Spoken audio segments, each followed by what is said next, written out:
Welcome to the Salmon Runs YouTube. Enjoy the video. You start with safety and access. Power down, unplug, and wait 30 seconds so capacitors drain. You must ground yourself. Static kills chips, so wear a wrist strap or frequently touch the case. Once grounded, remove the side panel and find the correct PCIe slot behind the expansion covers. Remove the slot cover screw. Do this now, because a clean, static-free workspace and the right slot are why the card will seat properly and function reliably. You remove the old card by unscrewing its bracket and pulling straight outward, no twisting, to protect the slot and pins. Once removed, compare connectors, then align the new LAN card's golden fingers with the PCIe slot.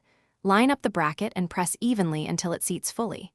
Make sure the card is flush and not angled, then secure the bracket screw and attach antennae or internal cables. Once done, visually verify seating. Improper insertion, you close the case, reconnect power, and boot. First check BIOS to confirm the PCIe device is visible. This rules out hardware seating issues. Once the OS loads, install the vendor driver or allow automatic installation, and then open Device Manager to confirm the adapter shows as active with an IP. Test speed and connectivity by pinging a reliable host.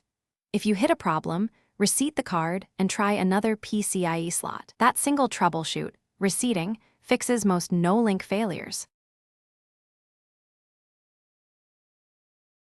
Thanks for watching.